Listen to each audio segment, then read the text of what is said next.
name is Lisette Nieves. I'm the president of the Fund for the City of New York. It is a great honor for the fund to make sure that the Sloan Public Service Awards are awarded every year to stellar public servants who go above and beyond their call of duty. And today is no different than any other.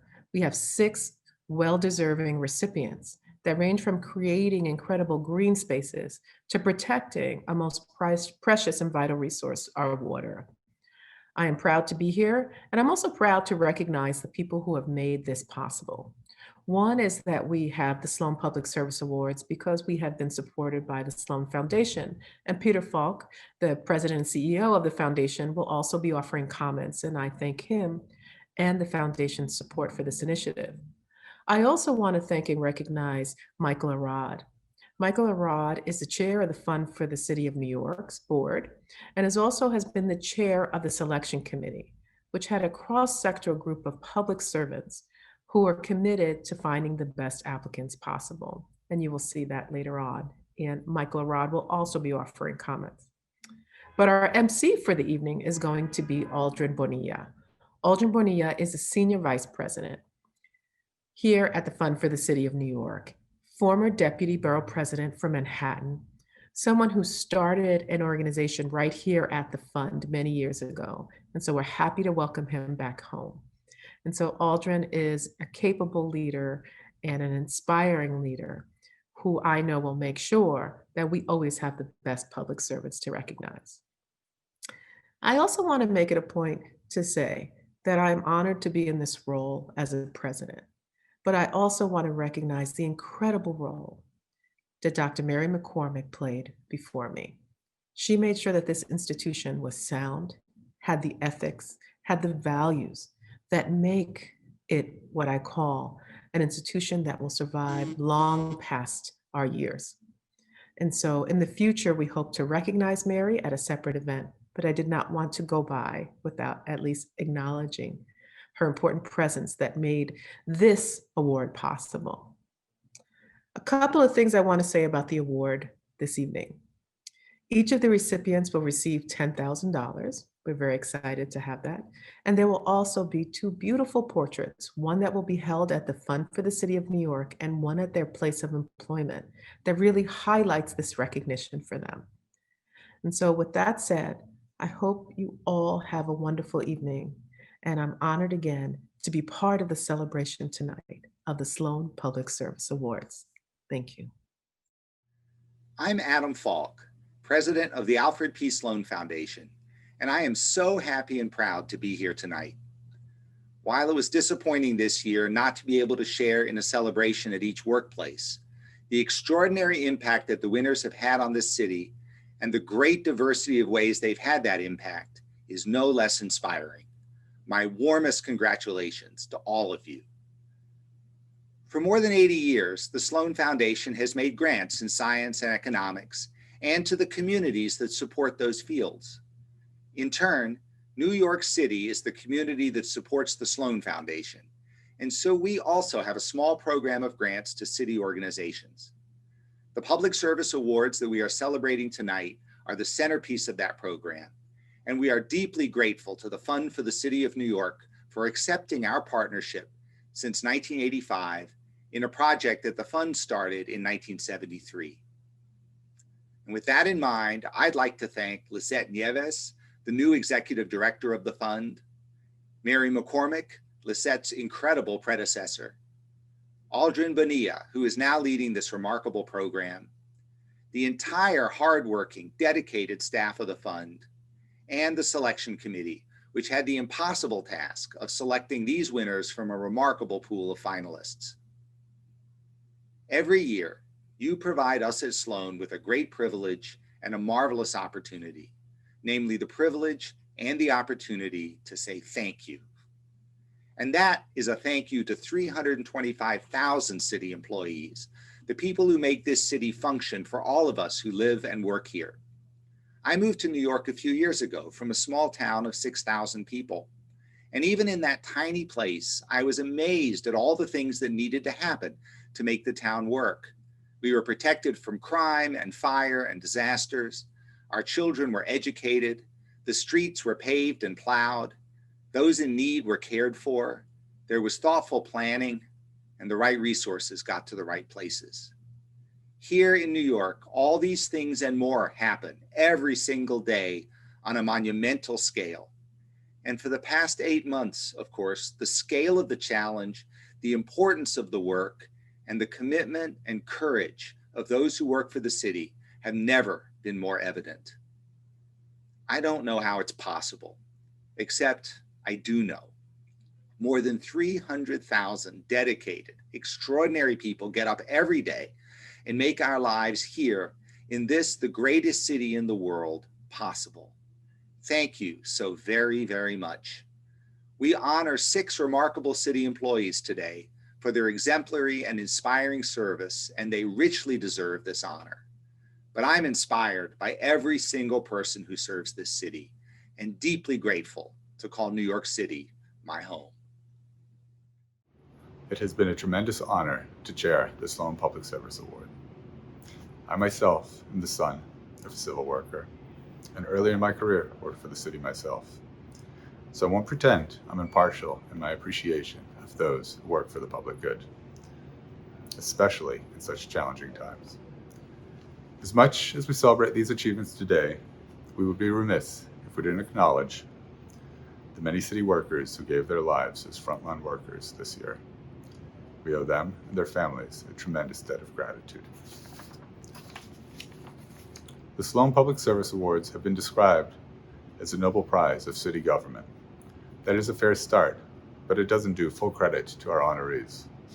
Men and women from different agencies who have dedicated their lives to the betterment of our city in so many different ways.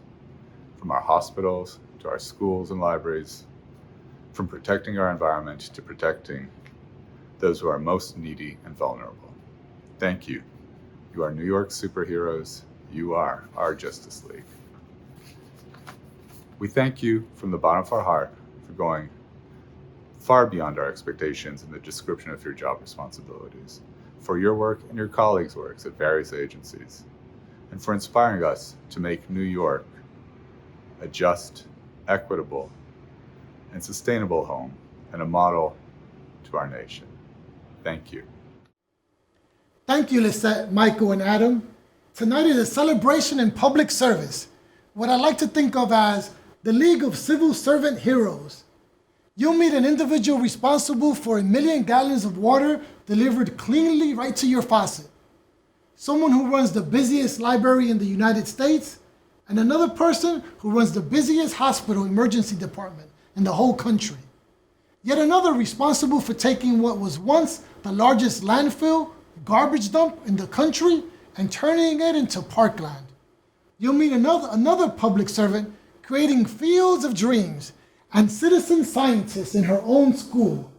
Another individual who protects our city's social safety net when individuals mistakenly have their public benefits reduced. But before we get on to these extraordinary honorees, we like to hear a special guest, a public servant extraordinary in her own right, Manhattan Borough President Gail A. Brewer. Hi, I'm Gail Brewer, Manhattan Borough President, and I'm really honored to celebrate with you the Fund for the City of New York's 2020 Sloan Public Service Awards. Congratulations to all of tonight's honorees. Young Zheng, Opal SINCLAIR-CHUNG, Eloise Hirsch, John James, Stephen Schindler, and PEGGY WYNS-MADISON. Winning this award means that you are honored for your unwavering commitment to serving New Yorkers. You wear New York City employee ID badges, and we honor you for that. As someone who's dedicated most of my career over the past 40 years, I know that's a long time, to this city, I know the difference a caring public servant can make. And you have a combined 165 years of dedication to our beloved New York City. They don't call the Sloan Award the Nobel Prize of City Government for nothing. It's awarded to those doing groundbreaking work.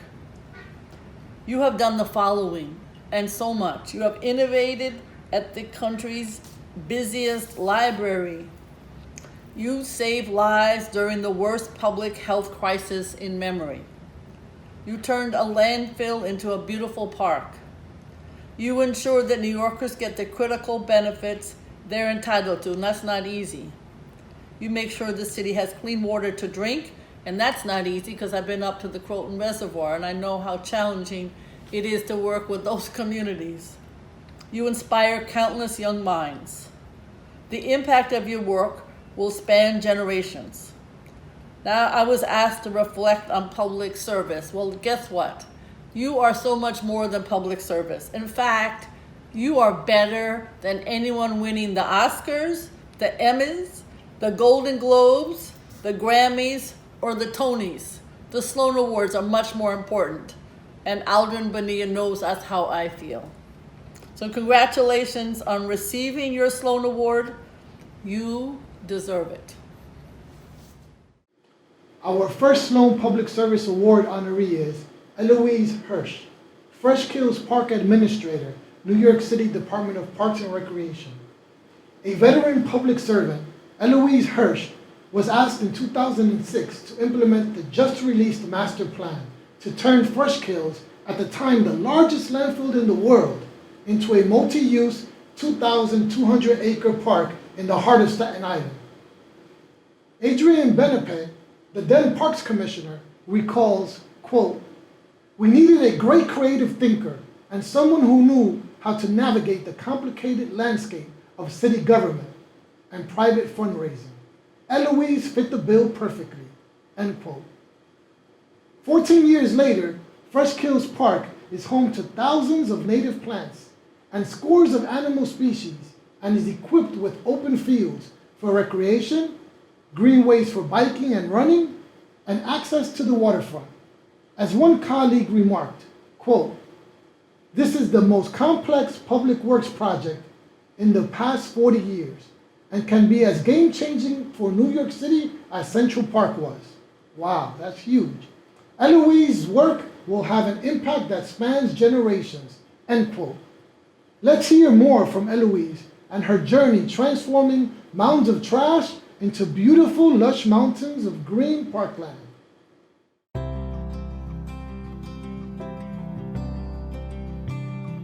The vision for Freshkills Park is to take what was once upon a time the world's largest landfill and make it into an incredible, huge public asset.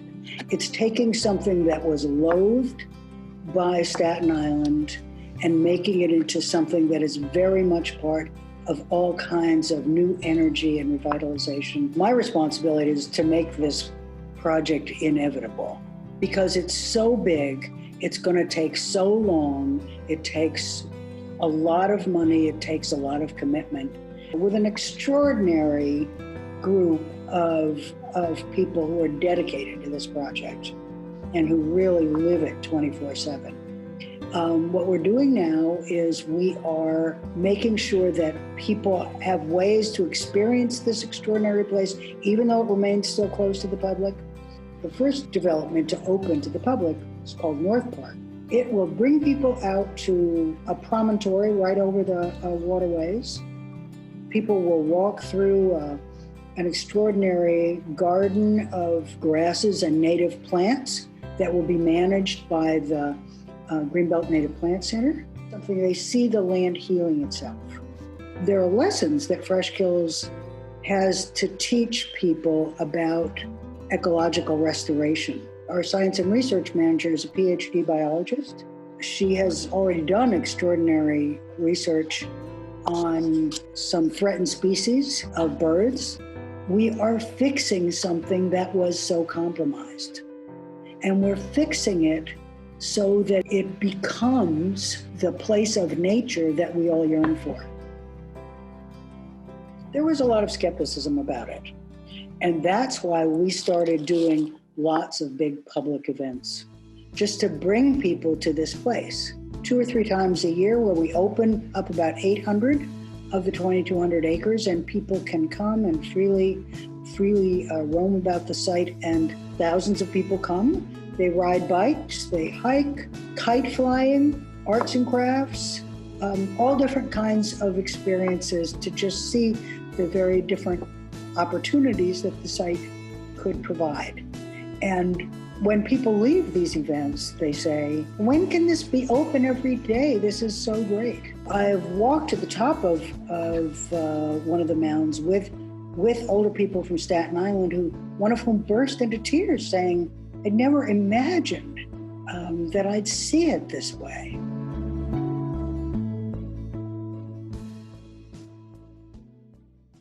Thanks for watching tonight. I want to thank the board of the Fund for the City and the Sloan Award Committee for this very wonderful honor. And I want to thank Mary McCormick for her leadership and generosity over the years. And I'd really like to thank the board for the honor and recognition for the Freshkills Park project. That project is taking what was once the world's largest landfill and transforming it into an incredible 2,200-acre public park. The site, which is almost 3 times the size of Central Park, once so compromised, so hated, has become an extraordinary green landscape where even now we have activities and recreation, culture, education, and scientific research going on. I share this honor with my colleagues, my wonderful team, Laura Trutner, Andrew Deere, Kate Field, Carl Vetter, Rachel Aronson, our wonderful researchers from the College of Staten Island, and also project alumni who are scattered around New York City government doing wonderful sustainability efforts on their own. Working on a big interagency infrastructure project is complicated and takes a long time.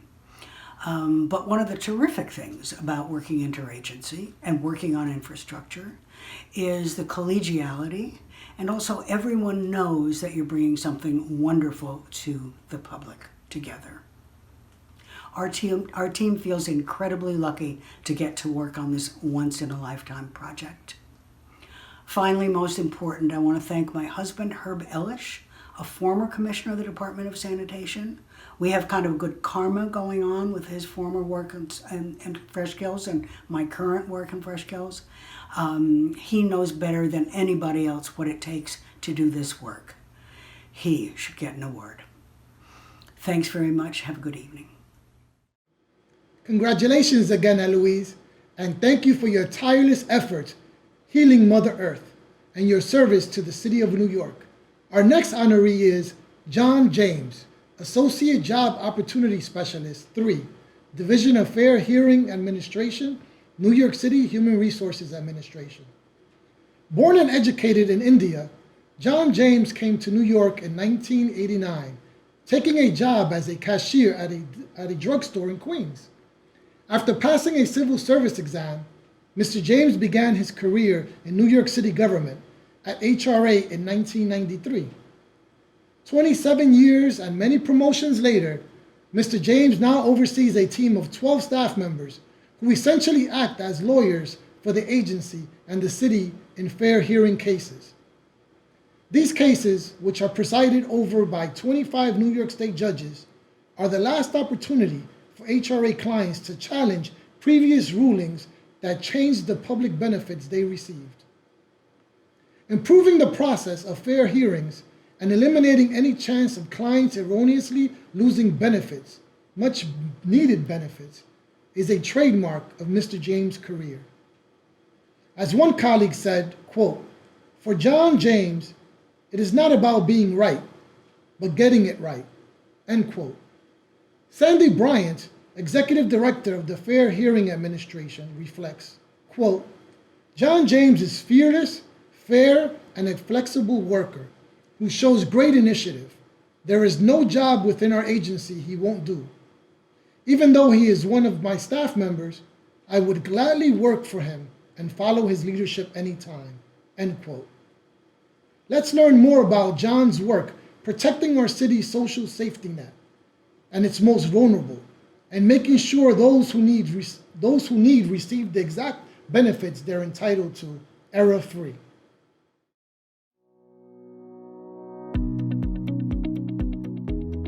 Every day, if you look at it, this agency is providing a big help to needy people, needy New Yorkers. You have to have the listening capacity. You know, that's the biggest thing I learned from this agency, because when I started as a caseworker, that's a friend line, okay? When you start the entry level, people come to you to apply for benefits, you know. So they sit with you. You don't know what kind of problems they have, but unless you listen, it doesn't come out. Clients, or we call them appellants, they apply for public assistance, food stamp, which is SNAP now. The FIA operations take actions to reduce or close or deny benefits. So the agency take an adverse action. The clients have a right to request a fair hearing. At that moment, we get these cases sent to our unit. So basically, we get around 700 to 900 hearings scheduled per day. Our staff outreach the clients. We try to resolve the issue if it can be done prior to the hearing. We deal with the legal aid lawyers, and any issues the clients have, we want to make sure the clients get better, they get self-sufficient. You know, if they are in training, they are in school, things happen. Sometimes they have children, they get sick. For the past 6 years, I would say, the number of cases actually end up in the hearing room has diminished. We only send appellants to the hearing room if absolutely positively necessary. And a good number of people who come to the hearing room, we direct them to this conference process. It's called a same-day resolution conference. And I'm the one who started it. Instead of sending it to the judge, we send them to this particular staff member. Then they explain the agency's actions and the resolutions, if any. If you are willing to comply for this particular action, we will give you another chance. Or if we made a mistake, we already resolved it. So you're getting all your money back, which is a good thing because it saves time for everybody involved, frustration. So we want to make sure we help the clients first before the punitive action is taken. It's a good thing. It's a good feeling, even though your days can be hectic sometimes. It's very rewarding for me. You know, it's at least end of the day, you feel like you did right. I am so proud to be a civil servant serving New Yorkers. And I'm grateful for this opportunity. And I love my job, and I'm going to be a civil servant for life.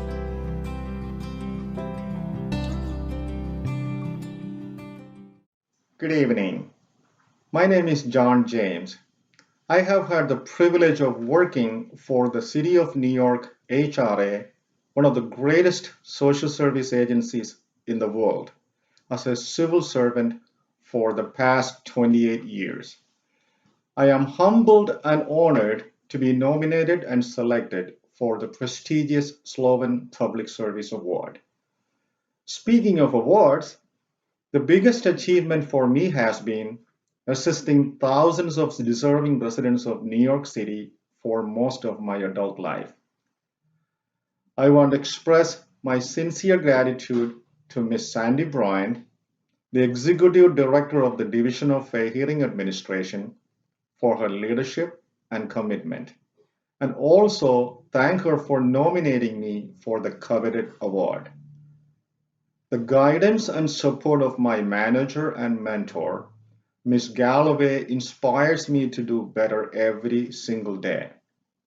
I have learned, and I'm still learning, so much about the fair hearing process from her. You are the best team leader anyone could wish for. Thank you so much, Ms. Galloway.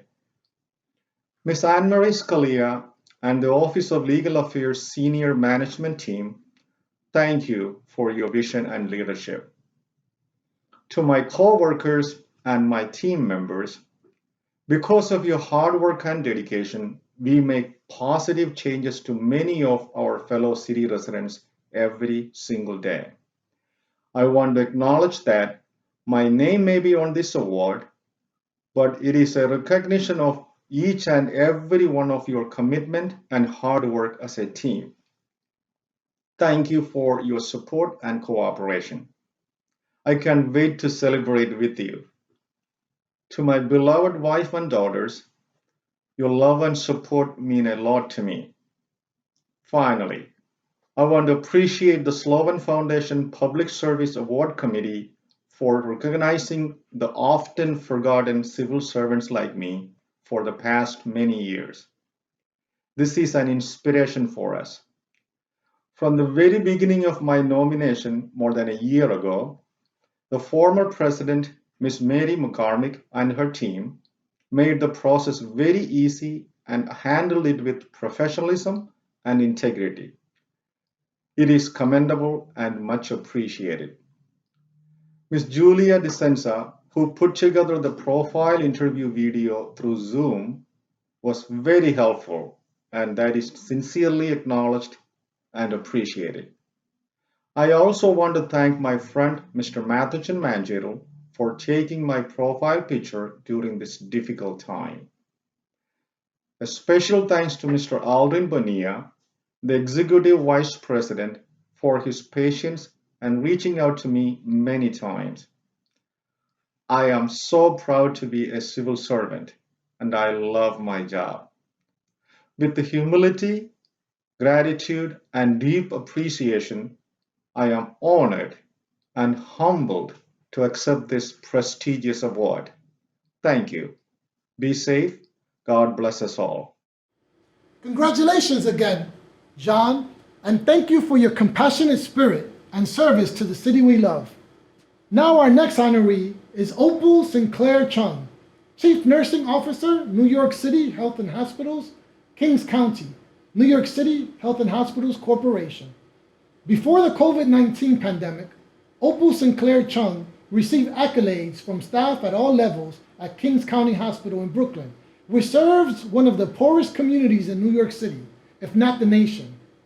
When she was hired in 2010, Kings County Hospital was undergoing structural and cultural change. Ms. SINCLAIR-CHUNG developed and implemented policies to improve the quality of nursing-related services, which has 1,500 full-time staff. Her innovative practices, empathy for patients and nurses, as well as her commitment to excellence, which she personally demonstrates, ushered in a higher standard of patient care at the hospital and helped Kings County achieve high ratings by the Joint Commission on Hospitals. When COVID-19 hit, Kings County had the foundation in place to respond to the crises.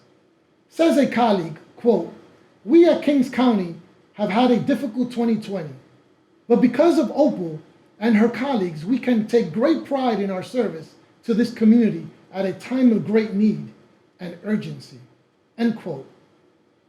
Let's hear directly from Opal on what it takes to be a change agent in one of the busiest hospitals in the country.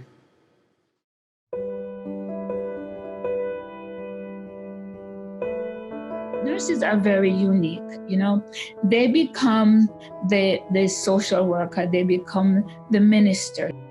Some of our patients have never had a kind word said to them. They've never been touched by another person in a gentle and compassionate way. So when they're admitted here, that's how we should treat our patients. Kings County Hospital is located in central Brooklyn. We are on a 44-acre property. Our patients speak about 39 different languages. There's over 21,000 admissions. In our ambulatory care, we are one of the 13th busiest emergency room in the country. My role as the chief nurse is to oversee the provision of safe care, high quality care, and that it's done timely and efficiently. Part of my responsibility as the chief nurse is to remove barriers. And by removing barriers, it affords staff to be able to deliver care timely, as opposed to being caught up in the minutiae of how they get things. I talk to staff, I ask them, what are some of the things that interfere with you performing your job today? And they will tell me, for example, a nurse said to me one day, "Ms. Chung, my patient complains that they have to wait too long for their pain medication." She said, "What I realized that there are no clocks in the rooms. So they have no idea when they last received their pain medication. Time is important to them." 10 years ago when I came in, there were systems that had to be put in place very quickly to present a plan of correction. My assessment included talking to the people, talking to the staff, asking them, give me feedback. I shared the vision. So we started there, and on our journey to excellence, implemented a shared governance structure. That I found built trust, and with trust, the staff really have gone above and beyond. Somebody has to make the change. Community has to see the evidence of that change in order to change perception. I wanted to make a difference, and I want to make a difference in how care is delivered, and just meeting family members when they come back and say, Ms. Chung, thank you and your staff for the great care my family received. And that is one of the most rewarding expression you can ever get.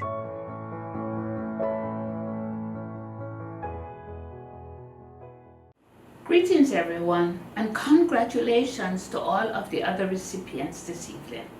I'm truly grateful and honored to be considered among all of you. Today, I'm profoundly humbled to accept the Sloan Public Service Award on behalf of nursing. When I received a phone call from Mary McCormick, president for the Fund for the City of New York, telling me I was nominated for this prestigious and coveted honor, I was truly taken aback. My first question was, who nominated me? Fast forward to the vetting process and beyond my wildest imagination, here I am. My exposure to public service began in elementary school in Jamaica, West Indies, when during summer vacation I accompanied the public health nurse on prenatal, postpartum, and well baby visits. I volunteered in the public health clinic, assisting with any chore that was assigned. This exposure, along with my passion for nursing and leadership, sealed my career decision early. After graduating from high school, my parents delivered on a promise to have me travel to the United States to study nursing. From then on, my passion and my dedication never wavered, and I am fortunate to dedicate my life to a vocation in which I can serve selflessly. I want to express my sincere gratitude to the Sloan Foundation for their generosity, to the City of New York for recognizing individuals committed to public service. During these unprecedented times, our nation, as well as our brothers and sisters around the world, have called to public service members to risk their lives to remedy the widespread fear and illness brought on by COVID-19. I have had the opportunity to lead a phenomenal group of professional nurses who showed up for work day in and out when New York City was the epicenter of a pandemic. They demonstrated bravery, resilience, commitment, and compassion to the residents of Brooklyn and New York as a whole. I thank God for blessing me with good health and the opportunity to learn and be open to the challenges that have been placed before me. I want to thank my parents who are looking down on me today, my husband Derek, and my sons Derek Jr. and Dustin, for their unwavering and loving support on my journey. In addition, I'd like to thank my sister, in-laws, and families for always pitching in when my duties took me from home and onto the front line. I'd like to thank my amazing CEO, Sheldon McLeod, for all of his support navigating each day, as well as my leadership team, the most talented group of leaders to work with. To my staff, thank you for entrusting me with the privilege to captain you as a servant leader, serving the Brooklyn community and beyond. To the Kings County family, you are my inspiration, and every day we have the opportunity to improve people's lives. Thank you, Dr. Katz, President, CEO of the New York City Health and Hospital System, for your unwavering support and vision. I am also enormously grateful to the awards committee who've chosen to bestow me this honor and will forever hold this memory in the highest esteem. Congratulations again, Opal, and thank you for your healing hand and service to New York. Our next honoree is Peggy WYNS-MADISON, Principal PS15K, the Patrick F. Daly Magnet School of the Arts, New York City Department of Education. Born and raised in Bedford-Stuyvesant, Peggy WYNS-MADISON wanted to be a teacher since the 4th grade. She graduated from Howard University in 1982 and taught for 9 years at PS 133 in Brooklyn. In 1991, she became assistant principal of PS 15 and 6 years later was named principal, a position she has held for 23 years. She receives accolades from students, parents, teachers, Red Hook residents, and scores of nonprofit leaders who have programs in PS 15. And what's really awesome is that in her school, students designed 2 playgrounds, helped build community gardens, and grow fresh produce for residents, and are stars of a feature-length documentary, Microplastic Madness, that details their work to help achieve plastic-free waters. Indisputably, PS 15 is a flagship for the community. One parent recalls, quote, "My daughter and I both felt a real sense of belonging and a sense of mission, like we were part of something larger and was doing good for everyone," end quote. Another parent reflects, quote, "You feel welcomed and cared for the moment you walk into PS 15. That's all Peggy," end quote. Let's hear more from Peggy on what it takes to create a thriving, vibrant school environment.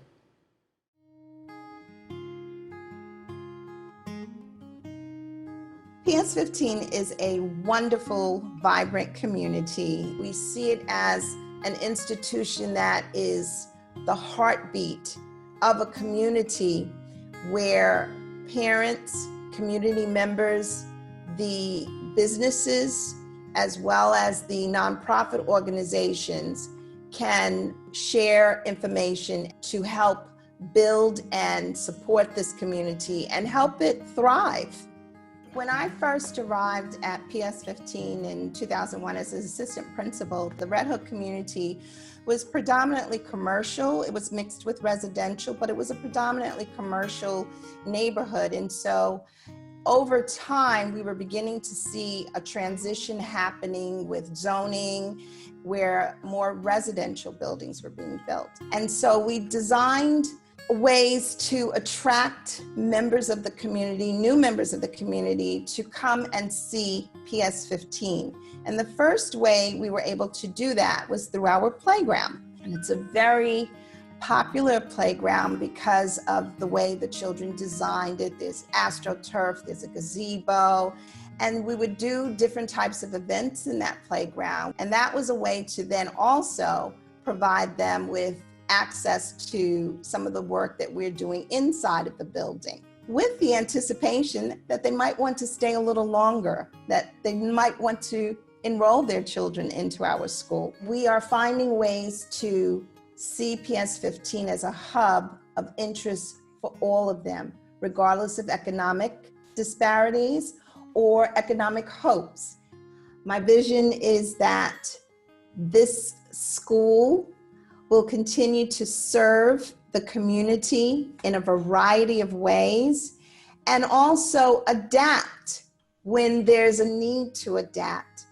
Our students are becoming more and more citizen scientists, and they've had the opportunity to look at their community and see where there are needs, and they are looking at ways that they can solve those problems. They explored the issue of waste in the community and how it impacted marine life. They have been able to create a documentary that demonstrates that they saw something in this community that was very necessary. We're making changes little by little, day by day, year by year, and it's making a difference. So thank you.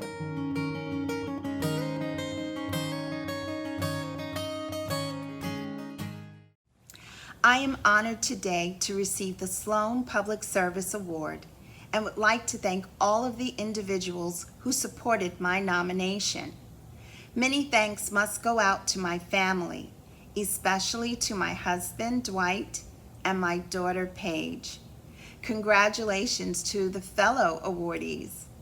I am proud to represent a small section of Brooklyn that has the biggest heart. I started as a New York City public school teacher with one goal: to make a difference in the lives of children. I continue to hold on to that goal each day when I step into the building. It's an unwavering commitment, and I'm so fortunate to be surrounded by caring, committed, competent, and creative individuals who work at my school. But there's another bonus that is just as valuable. I learned early on to know your students, know your teachers, to know your parents, but also to know your community. It's important to tap into the resources that are right outside of the classroom window so that young people can see how to build connections and maximize relationships that can support them in present times and the future. Despite the environmental, political, and social issues of the day, I'm inspired by a new phenomenon that is beginning to emerge at my school. For the first time in a long while, I'm meeting individuals who aspire to become teachers. And better yet, they're interested in teaching at my school. To teach is more than an honorable profession. It is the gateway to growing a generation of thoughtful, innovative change makers. Thank you again for this honor and for highlighting the spirit of service in the public schools. Congratulations again, Peggy, and thank you for your visionary leadership and service to the city we care so deeply about. And now on to our next honoree, Stephen Schindler, Director of Water Quality, Bureau of Water Supply, New York City Department of Environmental Protection. Over 1 billion gallons of drinkable water flow into New York City daily. For the more than 8 million residents who safely consume this water, we can't thank Stephen Schindler enough. He's been the Director of Water Quality at DEP since 2003. A scientist, a public servant, Mr. Schindler has scaled up the Bureau's laboratory and research capabilities. He and his team conduct over 1 million water quality tests annually, both in New York City and the upstate watershed. This allows the Bureau to identify new contaminants and water quality issues before they become problems. His proactive approach has saved the city billions of dollars, including the need for a water filtration plant. As one city regulator noted, quote, "Stephen Schindler is the most outstanding individual I've ever worked with. He is unconcerned with anything other than ensuring the health of the public," end quote. Wow, and that's from a regulator. In 2011, Hurricane Irene had the potential to completely overwhelm the upstate reservoirs and contaminate water supply, but Steve and his team kept clean, water flowing uninterrupted to New York City. Let's hear directly from Steve on his work ensuring we consume the cleanest, safest water, the envy of the world over.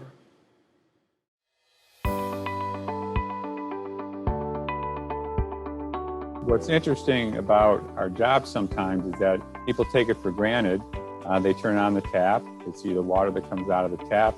A lot of people don't understand where that water is coming from or all of the work that is going into getting that water to the tap and making sure that that water is high quality.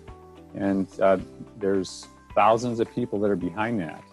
My role essentially is to coordinate all of the water quality monitoring programs we have, both in the watershed, which is where the source water comes from, and also in the distribution system throughout the 5 boroughs of New York City. We have 19 reservoirs. We monitor those on a daily basis, and we divert water from those reservoirs depending on both the quantity and the quality. So part of my job is to ensure that the final water that's being delivered to the customer is of the highest quality possible. I was about 200 staff, and those staff include folks that go out in the field every day and collect water samples from the streams, from the reservoirs, from our aqueducts and tunnels, and from sampling stations we have throughout the distribution system. And then we have 4 laboratories where those samples come back to, and we have chemists and microbiologists and other scientists that are involved in analyzing those samples. And then we also have a data management team that manages all of our data. We're collecting over 50,000 samples every year and performing about 600,000 tests on those samples. And all those data feed back into a system. So we have a dashboard that I can go on every day and I can look and I can see the quality as it moves down through the system in the various aqueducts and tunnels. And it's particularly helpful when we have storms. We're able to look at it closely and make decisions on how we deliver that water. So Hurricane Irene, coupled with Tropical Storm Lee, which hit the city's watershed back in 2011, was a significant event for the watershed and for our water supply system. We had some parts of the watershed, they hadn't seen flooding like that for 500 years. There were literally parts of some of the watershed communities that were inundated, that were wiped out. We had issues with quality throughout the system. We had elevated fecal coliform bacteria. We did some select treatment in some places. And in the end, once the water got down to the city, we were in really good shape. The drinking water that was delivered to the customer was really not impacted. And I take a lot of pride in how our Bureau got through those events. A lot of staff are very motivated, no matter what job they're doing, because they understand the importance of what they're doing.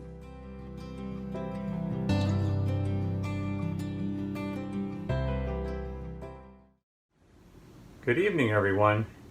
It is truly an honor to be chosen for the Sloan Public Service Award, and I am humbled to be part of such a select group of New York City employees.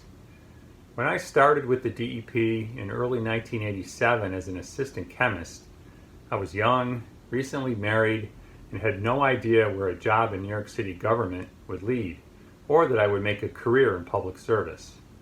The past 33 years in the DEP Bureau of Water Supply has brought many unusual challenges, but also tremendous satisfaction. Knowing that I am part of an extremely dedicated team of scientists and engineers delivering high-quality drinking water to over 9 million people has been extremely rewarding. I also consider myself very fortunate to have a fantastic staff that are sincerely dedicated to supporting our mission, and my receiving this award is a tribute to them as well.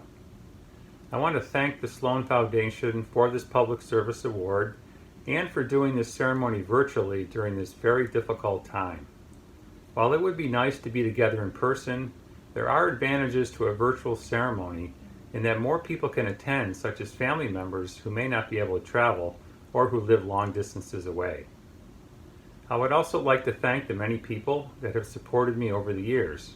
First, to my staff on the water quality team that provide the day-to-day work that is so important to our mission. You are on the front lines, and you should be very proud of the work that you do.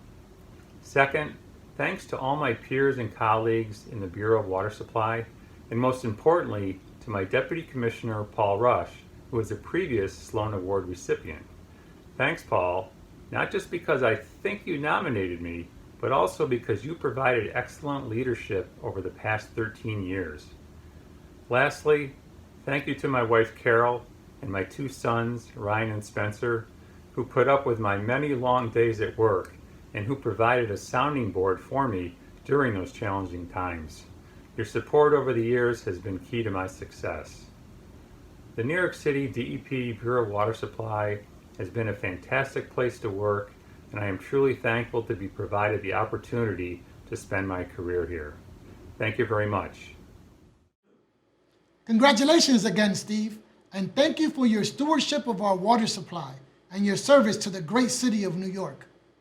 And our final honoree is Zheng, Director of Flushing Library, Queens Public Library. As a Chinese immigrant, Zheng relied on her local library in Canada to help her acclimate to life in a new country. Yang recalls, quote, "I was so grateful for all that the library gave me. I knew I wanted to do that for others," end quote. For 33 years, she perfected her craft, working at several neighborhood branches throughout Brooklyn and Queens. In 2017, she was asked to be the director of the Flushing Library in Queens, the busiest community library in the United States. With a staff of almost 100, it has 5,000 visitors daily, 1.8 million a year, a circulation of more than 1 million, and 3,000 programs offerings attended by 185,000 people. Wow, that's a lot of people in a busy library.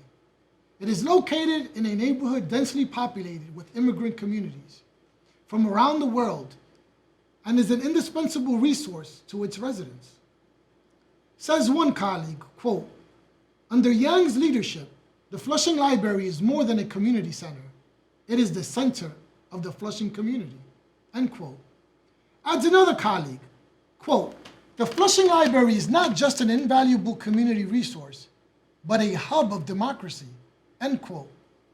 Let's hear directly from Yang on what it takes to run such a busy and beloved community hub.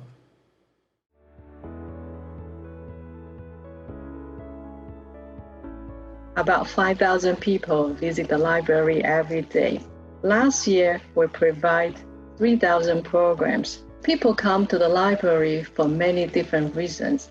Some people come to the library to borrow books and magazines and DVDs. Kids might come to the library to join a story time program or to get help for their homework. Adults might come to the library to learn English, to learn Chinese, or attend culture performance program, or to join book discussion group, or to join an exercise class. Senior citizens come to the library just to sit in the library and to be around with people because they may feel lonely at home. No matter what's your reason to come to the library, everyone is always welcome. I see Flushing Library is connected to the others in many different ways. So I think it's very important to form strong partnership with the local organization, such as Chinese American Parents Association. And we're drawing hundreds of kids and parents to come to the library. We're constantly talking to our customers about what kind of information they would like to have in the library. People trust the information they get from the library. So we want to provide more informational workshops and programs to give the information people need for their everyday life or to help them to improve the quality of their life. During the pandemic, we invite experts to come and to talk about what people need to do to give tips and advice for COVID-19 quarantine. Our service and our help can make a difference in our customers' life. One day, an elderly Chinese lady came to my office. She gave me a small plastic bag, so I opened it up. I saw a USB flash drive, so I plugged it into my computer, and I saw a lot of photos of painting. When she saw the photos, she got very excited. Her hands were shaking, her voice was shaking. Apparently, she was a painter back in China for many years, and she had not been able to see her own painting for a long time. I knew that moment it made a difference in this customer's life. So as long as we're doing our job consistently and diligently, one day those moments of making an impact in someone's life will come to us.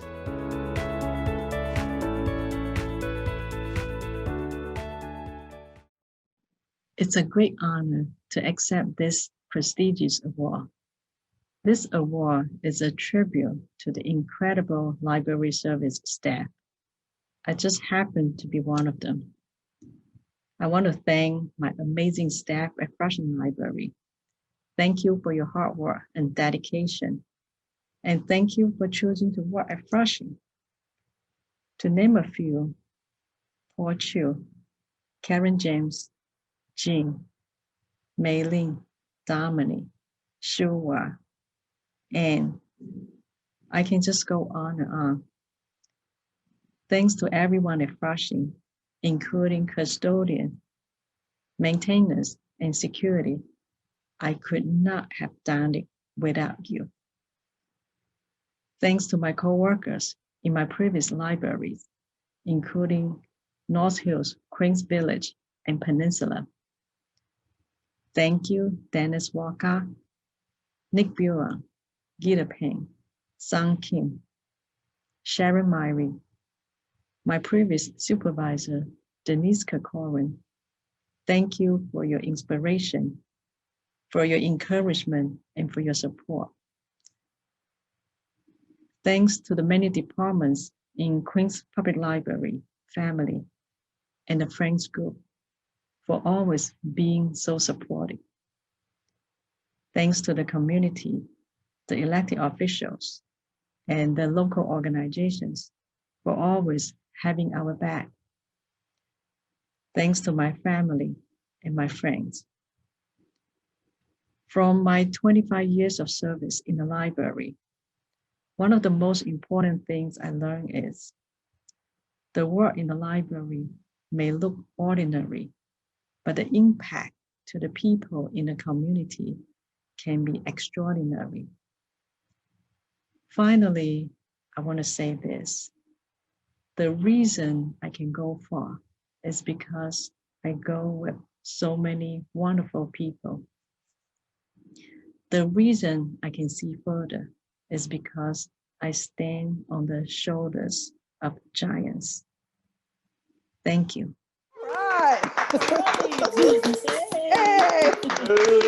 Congratulations again, Yang, and thank you for making a difference and for your service to the city of New York.